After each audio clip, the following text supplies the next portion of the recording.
Hello and welcome to Tobias Workshop. This is week number 2 for my new project Cryptoria.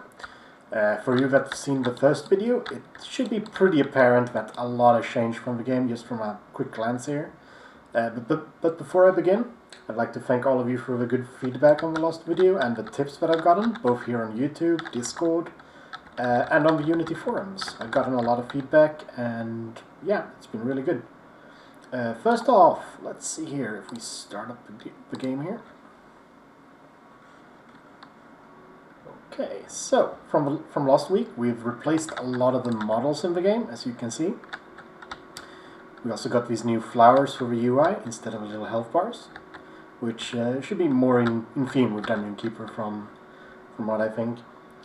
I finally bought the Toon RPG pack by Polygon Blacksmith. I absolutely love this one. You can find it on the Asset Sword. It's very affordable and I really like the way all of them look. Most creature models will be from that pack, so I'll be using them for that. I've added the Overlord to the game here. He will be like the main avatar in this game. Kind of like Supreme Commander or Total Annihilation. You have one super unit to start with, and if he gets destroyed, you lose the game.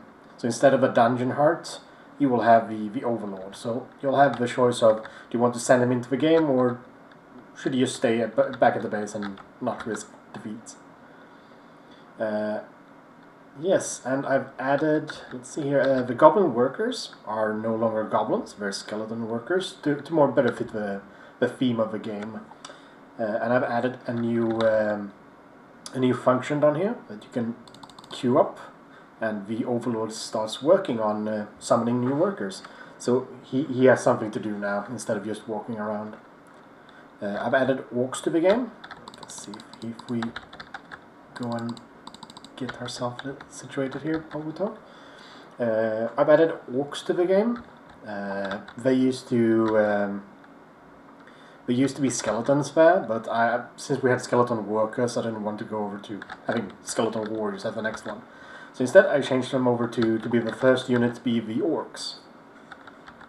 And if we can try to spawn one here. There we go.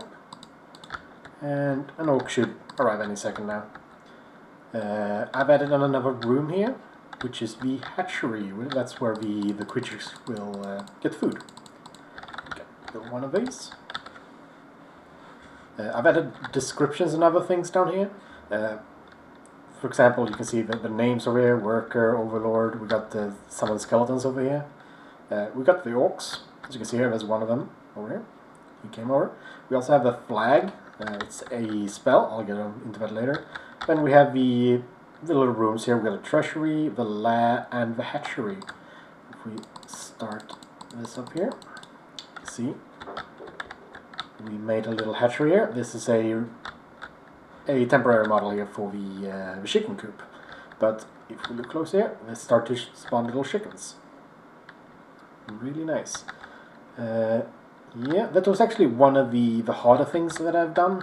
If we actually try to make another hatchery here, I haven't added the selling spell yet, or selling function, which we'll be able to do later. If we try to make the hatchery again here, let's see.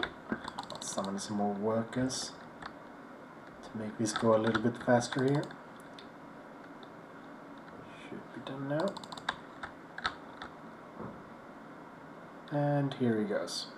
Yes, so if we spawn a hatchery floor here, you can see that they have a little border around them, and to be able to do the for the room to fuse together, if you see here, like that, if we start making the borders disappear and they fuse together, like this. And if you spawn the 3x3, if one tile is all around here, you can add a little here. Oh yeah, and I've added the little marker for construction as well. Makes it easy to see where you're pointing. I might add one for when you hover above mining as well. But yeah, that's nice. After that, I've added the flag. The flag is you can summon this up here, and you can see that all creatures drop what they're doing, and they go to the flag to rally. It's a good spell to rally all your creatures. Yes, I've added the little negative here.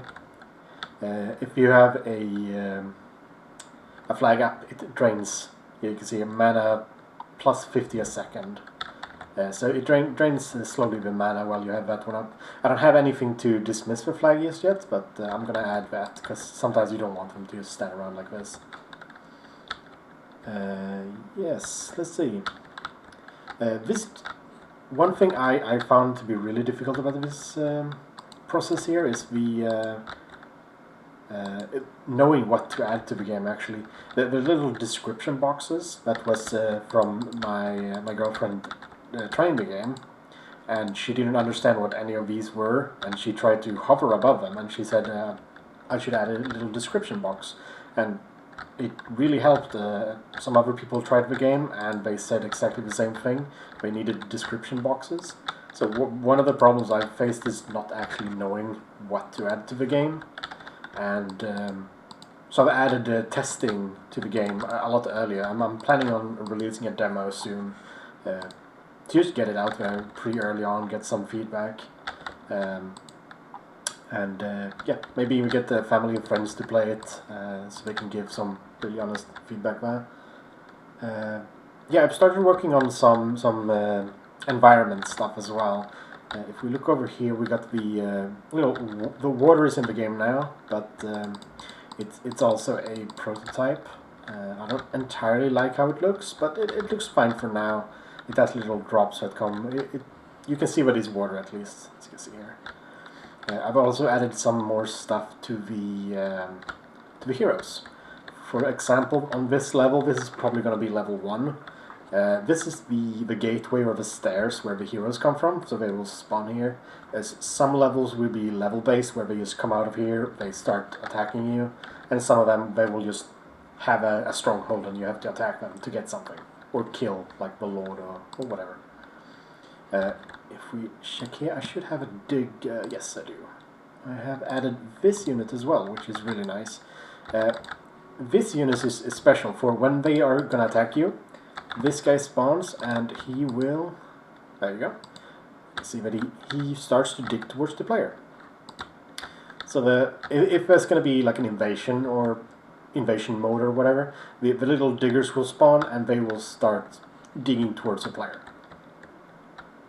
And so you'll have to defend yourself, and then so you can't just hide and wait for you to be super powerful before you attack the enemy. Instead, the enemy will start digging towards you like this. This one took a really long time to work. You can see it's got some bugs still. Whenever he does something, I think he rotates in the wrong way, but that looks really good. And I'm really happy with how that works. But he goes towards the player, he mines. He doesn't do the straight up line towards you. Sometimes he changes it up a bit. It's a little bit random. He tries to find the best path towards you. I'm not sure if I should make the little walls be invulnerable to this. So we can't get past anything that is reinforced. I know that was the case in Dungeon Keeper 1. So I'm not entirely sure how I'm going to do that. But for now, he can get through walls.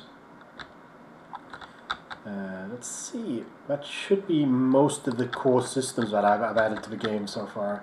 I've also added some debugging systems. For example, the gizmos. You can see every single character has their state machine.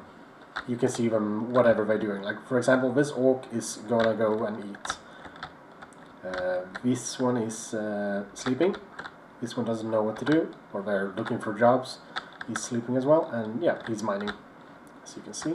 So this one helps a lot with the debugging, checking the, especially when you're working with AI, you want to know what they're doing. For example, how do they work? You can see that he went from eating to not knowing what to do. Oh, here we go. It looks like he passed through here. So I'll take the flag and I'll put it over here. See that all of the orcs are going. And let's see. Oh, here we go. And you can see I've added some of the on the combat stuff. You can see that they're blinking when they get attacked.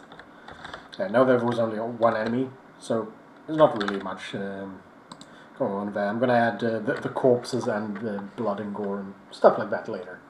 But for now, the basics of combat is up there. And yeah, that looks like that's what I've got so far. Week number 2, I'm really happy with progress. And I'm probably going to do a lot of bug fixing this week and probably try to get the demo up.